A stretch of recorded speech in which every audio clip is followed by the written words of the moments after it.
Welcome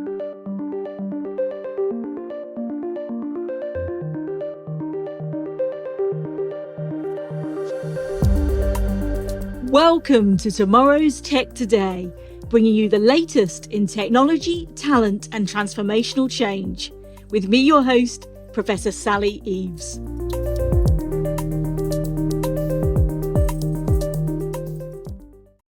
So, Sheri, lovely to meet you again today. I'd just like to kind of start off our conversation just to find out a bit more really about the person behind the tech, your role at IBM, and how you got here. Awesome. Well, thank you so much. It's a pleasure to be here. And I always like to say that I chose IBM because I've actually worked with the company in an independent capacity for about 2.5 years as a futurist, very similar to what you do in the world we share. And I joined almost a year ago, actually, in a global role that supports sustainable supply chain, sustainable finance and social impact, and circularity. So I'm the global offering leader, practice leader, and also support a lot of really cool ecosystem partnerships for innovation, things that we're trying to scale up with our clients real time.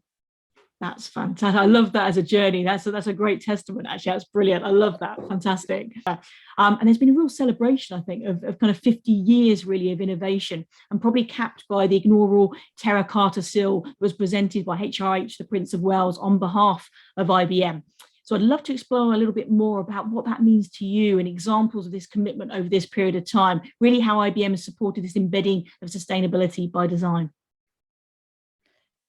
Yeah, I think that this is a great way to start our chat, Sally, because most folks don't know that IBM is what I call the OG of environmental leadership in this space. And I mean, it's been over 50 years. And I think that the importance was actually learned really long ago, having once been vertically integrated as a manufacturer. So just to give folks who are listening a little background, in 1971, yes, before most of us were born, IBM chairman and CEO Tom Watson Jr. published the first corporate policy for environmental responsibility. And that was actually just 6 months after the EPA was created. So we're going way, way back. I think for me, as an IBMer, it's this corporate DNA that I know we're going to talk more holistically about sustainability, but if we double click on the environment, it's always been a long-term strategic imperative. This is regardless of any short-term business or economic cycle, and also regardless of whether the topic was popular. And, when you think about what it means, it's voluntary. Okay, so this is part of being a good corporate citizen and a steward in the world and also in technology, but then also creating very measurable goals to drive progress. And these goals right now are 21 very comprehensive goals with near-term targets around energy and climate change, biodiversity and conservation. There's a lot around pollution prevention and waste management, of course, and supply chain supplier diversity. And then the overall management system, how this is coupled through the lens of transparency and authenticity and being opaque about what we do in the world and also the representation of achievement. Absolutely. It's so important. I think in all areas, really, of social impact, it's that measurement piece that's sometimes been left behind. But I also love the fact here that this is a true journey. The examples you said there, dating back to 1971, etc. This isn't something that's an add-on or periphery. It's something that's been built up genuinely over this period of time. So I think that's huge. And again, going back to that measurement point, for consumers that are becoming increasingly conscious around these areas, having that transparency is key to make informed decisions about where you buy from, where you work from, who you advocate for example. It's absolutely key. So I love the focus that's been giving that and helping people make those guided choices. So I think that's superb. And on that note, actually, leadership in this space, it's essential, isn't it? I kind of call it that sphere of influence that enterprises can put, on their stakeholder partners and also supporting consumers as well. How would you say that IBM's best supporting that and supporting others in this journey towards sustainability too? Yeah, that's a great call out. This isn't one single entity or business or industry. Like we all have to move together in order to reach a 2030 goal. And you hear a lot about net zero. And one thing that I think that really resonated with me is just the focus on supply chain for scope 3 in terms of why I'm at IBM is that we do not offset our way out of purgatory. So when you think about the purchase of carbon offsets to actually reduce your own emissions, it's sort of stealing first base in my mind. And to your question, the sphere of influence to enact ecosystem change, I think that we really have to make sure that we hold folks accountable and that they, this code of conduct, this way of working in a network for stewardship for everyone to reach net zero ambitions, that technology alone isn't going to solve that. Now it can help. And I think that the real change is really transforming operational decisions, helping people to use this enormous amount of untapped data, using breakthrough technologies like carbon capture, for example, and all of this vast unstructured data to make better decisions. That's what we need to do. And they need to be embedded end to end in the dialogue, making sure that people understand why. And then if you double click on how does all that happen? So you have all this vast unstructured data, you want insights, you want to make better decisions, you want to share this with your network. I mean, obviously this is software, this is IoT, this is using edge, this is using AI, machine learning, even natural language processing in some of our client engagements where you have this virtual assistant that literally is guiding you. And then it becomes why shouldn't you make this decision? It's very exception based when you have any sort of like human behavior override. I think the other thing that I want to touch on is the fact that, we have everything that we need. We've never been smarter. We have the facts. We have the established patterns. We can show provenance and traceability and all of these things that I think we all want, which is humanizing the climate emergency and some of the inequities that causes in the world. But we actually have to start doing it. And I don't know if more disclosures actually gets us to that transparent truth that we're after. So I'll pause there just to see what you think. I totally agree with you. It has to be in partnership. The transparent disclosure is important. I think also the consistency around that as well, so that people can compare vis-a-vis one organization with another. I think that aspect is important as well. So around ESG more broadly, for example, making a little bit more standardization there, I think is important. But you're right, it's not just about the disclosure.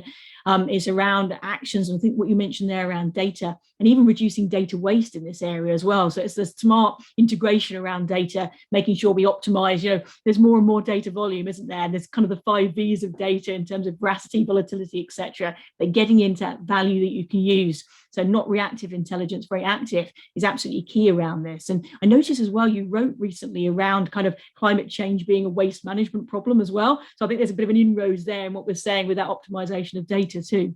Yeah, absolutely. And I think, one thing that you've just triggered is this whole concept of governance as collaboration. We really need to start partnering and creating a new model of environmental governance where you have tri-sector partnerships or even private public partnerships where people can act in collaboration as partners. IBM participates in one in particular, WBCSD, around scope 3 emissions in the Pathfinder project. And I think that, again, I think we're going to talk about my favorite thing in the world, which is supply chains. But supply chains for me are the conduit because, when you just look at through the lens of ESG, so this is performance management, anywhere from 50 to 85% of those integrated impacts, they actually happen in a supply chain. 80 to 90% of that data, guess what, happens in the supply chain.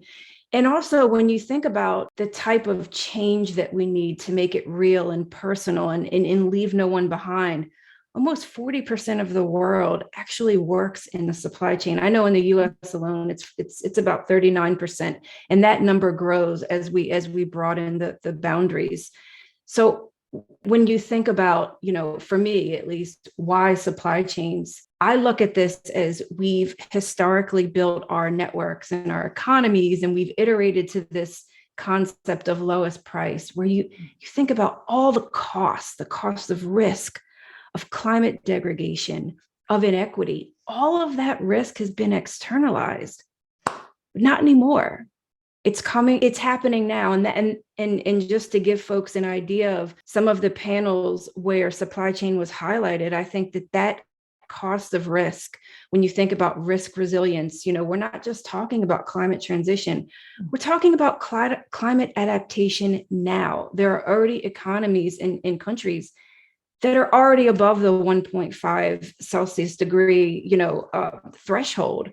So net zero, it's more like it's not necessarily capturing the pulse of what we need in the world in some of the frontier and emerging markets. They need real change now. And that's where I think that data and digital transformation and sustainable transformation actually colliding and can provide real value.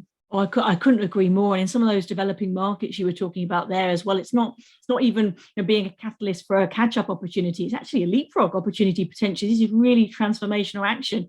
And also around that prominence of supply chain. Again, couldn't agree more. And not just from sustainability angle as well. There's some really interesting work around DEI in this space, but also around security as well. It's absolutely huge role, probably never more prominent in so many aspects of life at the moment. And I think also, you're just thinking about the pandemic, and we've had this heightening of digital transformation, but I think we've also had a different heightening as well. People have probably been never more aware of where things have come from. It's given that time to pause and reflect and look at value differently as well. So kind of every which way you look at supply chain, it's right there center stage in terms of making things happen. So I think your examples there are fantastic. And I'd love to go back a little bit about the collaboration piece you mentioned there. So around, for example, the Pathfinder program.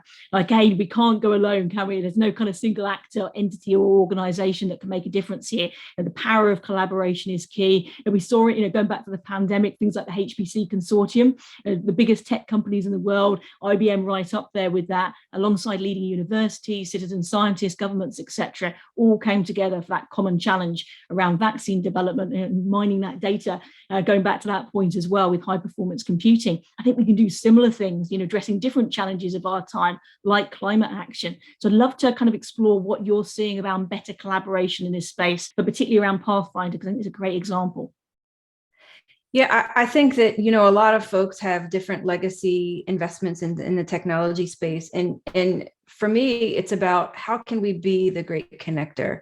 And when you think about IBM's reputation and also over 100 years in the business, it's almost like we're the architect of change, and that we do shake hands with so many people. We do have a huge ecosystem network of different partners. And, although sometimes we're competitors, we also shake hands depending on the situation. So specifically for Pathfinder, really promising in trying to get to some sort of global standard. We do have open standards available for understanding LCIA and deeper insights around the impacts that we have in the world.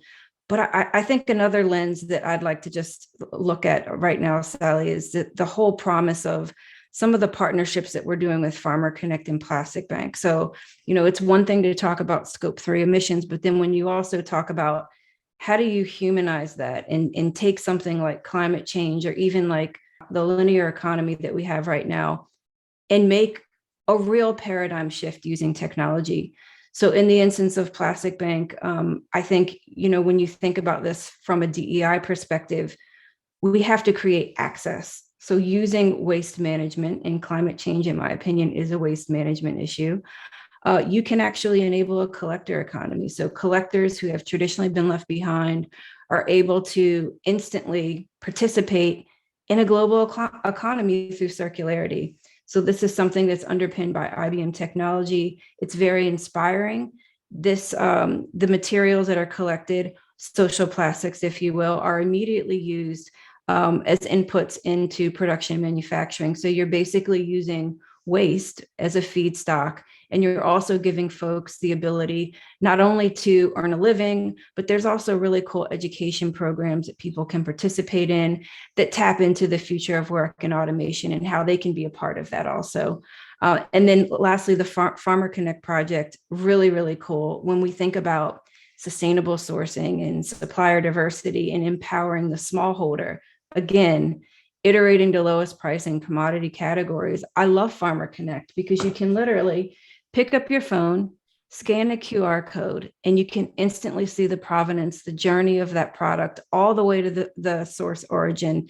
you can actually thank your farmer, tip your farmer, and donate toward a community-based sustainable development goal. I don't know that we've ever been able to connect the last mile of a supply chain in the first kilometer all the way to the field, for this promise of sustainable business. And that includes everything. You can see the carbon footprint, the impact. You can also interact upstream. This is what the future of work looks like. And I'm so excited. I'm so excited. I love it. I love it. I couldn't agree more. That's fantastic. And you really brought to the fore there as well, that human connection with the technology as well, getting to know that, going to that individual farmer level. And again, the democratization opportunity of this, as well as the sustainability aspect. So it goes hand in hand. And also I love the example of kind of turning something negative in terms of some of this waste into something positive. We've seen examples in packaging as well. A project I was involved in India, a big issue with soot that's coming from diesel exhaust, actually convert that into paint for sustainable packaging. There's so much we can do. So I love that example there. It's highly pragmatic as well. So brilliant. Love that. Fantastic. And I'd love to kind of draw on one other aspect and some reading I was doing that where you mentioned around sustainability and ESG. You're kind of looking at both aspects and bringing to the fore that they're not the same thing. And I couldn't agree more with you, but I'd love to kind of share a bit more from your take on that with the audience now. Yeah, so it's interesting, depending on the maturity of the client and where we're playing, what I find most interesting is that people think that sustainability and ESG are the same thing. And, just to make it really simple, so sustainability is those bold ambitions. We always anchor in the SDGs, right? That's a common vision that we can all get behind, that we can all understand, no matter where we sit in the world in our journey. But then it also talks about materiality. So this is the lens through which you prioritize what's of most value and impact to your key stakeholders and also the world around you. And then lastly, the outcomes, actually looking at the type of outcomes, the targets, and this could be science-based targets. This could be something like equity for all, fair living wage, really, really bold commitments. Then you have ESG, which is a subset, and ESG is performance management. My opinion is that ESG is largely based not only in performance, but also in disclosure, so non-financial performance disclosure. That doesn't necessarily mean that you get closer to transparency or trust. And I'm going to throw that out there. And this is the example that I use, looking at some of the work that the Consumer Goods Forum has published. And 80% of the top 250 CPG companies, most of them have that really pretty robust ESG or sustainability report, right? How many consumers or folks listening actually take the time to go on a brand's website and poke through that report, which can be as 200 plus pages? Not many people. So the fact that people disclose, I think it definitely, it has an awareness in terms of financing and investor pressure. Consumer pressure is a little bit more complicated, and that people want documented product proof that's very easy to get to. So ESG performance is part of that, but I'm looking for trust. I'm looking for brand loyalty. And do people fundamentally feel like they're making a difference when they choose your brand or product? That's what I'm after. And I think that it's a combination of both, but it's a little different than the conversations that we're hearing right now post-COP. I think that's a really interesting point. There's some great research by Edelman that kind of benchmarks trust over 17 years and particularly brings to the fore where trust in equities are coming into play. And I recommend everybody watching to have a look at that as well, because it really dovetails with what you were saying there, Sheri. Really, really interesting. I think the other thing around brand love as well, again, some other research that I was involved in was looking at how consumers are looking for different things. So it's not just differentiation based on quality of service, customer service, reliability, product features. It's also brand purpose and how that is part of this mixture in terms of reducing churn, increasing loyalty. So there's lots of elements to come into play there. So absolutely, we need to look at all those aspects. Going back to that holistic word we mentioned right at the beginning, I think that's spot on. And I'm conscious of time because I could speak to you all day, Sheri. We've got so much in common, which is really interesting, but I'd love to go back to the measurement point. So a lot of people have been reflecting over the event over the last week. It's come to the fore around different aspects around measurement and reporting, and it's come up a lot already in our conversation today.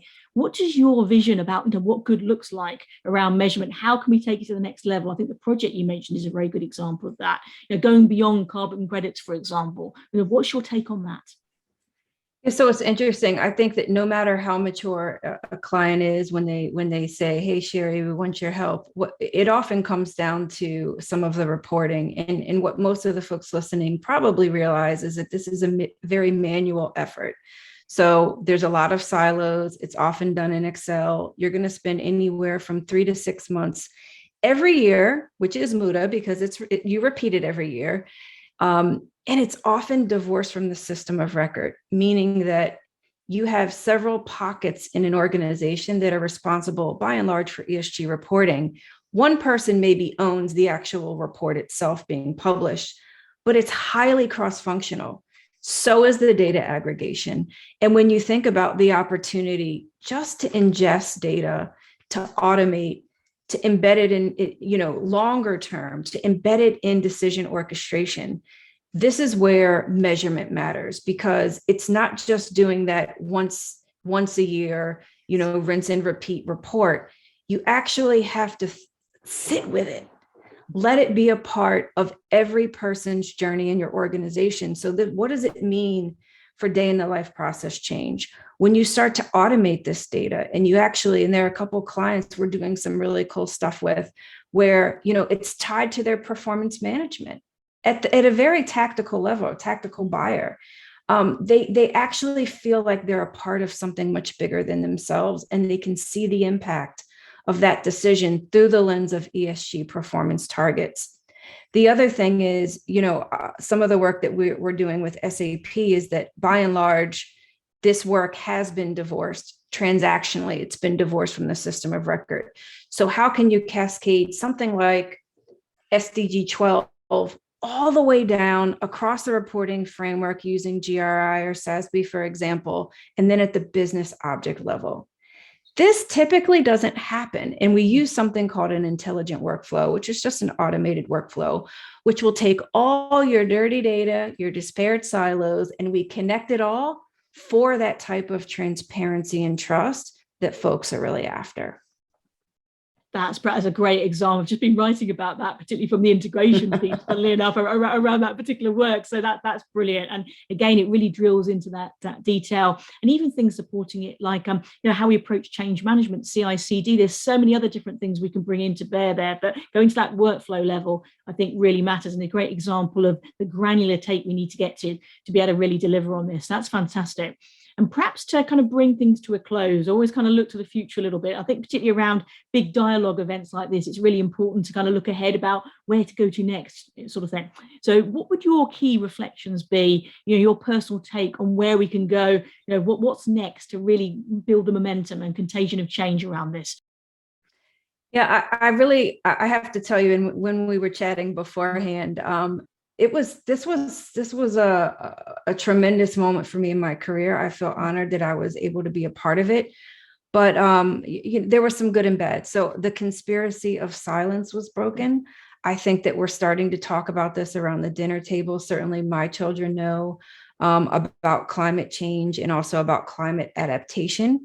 But for me, we have to stop making excuses. We have to hold folks accountable. And it's not just about creating targets. I think a lot of this change that we're looking for, it happens in our own lives. I would ask that folks be mindful of mass consumerism, and that how this is really fueling a lot of the waste that we have in the world, and some of the inequities that we find as we iterate to lowest price. And we've created long, enormous supply chains. And what we really need is we need to rethink our purchases. We need to rethink our own behaviors. The other thing is, we can't do this alone. We really have to start collaborating. And I know it's super uncomfortable for technology partners to collaborate when you think about IP and sharing, but this is really the way forward, in my opinion, Sally. This is not black box and old school behaviors where, we were competitive by keeping information and holding it close to the vest. This is really about all of us working together toward common goals that can really change the world. And guess what? we have to do it now. There is no better time to start than now. And if it's uncomfortable for you to set those targets and be transparent about where you are on your journey, the good news is you're not alone. And if you're looking for a strategic partner to help you, please give me a call or tap on IBM's shoulder, and we would be happy to work with whatever you have in place, and certainly what other strategic partnerships you have in place as well. That's fantastic, Sheri. I honestly think that's the perfect way to end the conversation, that power of collaboration, co-creation, if you will, being more open. It's absolutely essential to move from the dialogue around these areas to tangible actions. And for organizations of any size, right from SME through to enterprise, there's something where there can be that facilitation, that enablement to make a difference. So the power of partnership to the fore. It's not just about the technology, it's about the people, the process, the culture, the values coming together as well. I think we really touched on that throughout our conversation today. So thank you so much for joining me. It's been a real pleasure to discuss with you. Thank you, Sally. And thank you, everyone, for tuning in. Let's go. Absolutely. Let's do it. Thank you, everyone. Take care. Thanks for listening to this episode of Tomorrow's Tech Today. If you enjoy what we're doing, please subscribe to us and leave a review. It really means a lot. You can also follow us on Twitter and Instagram and see more behind the scenes video footage on YouTube. Thanks for listening.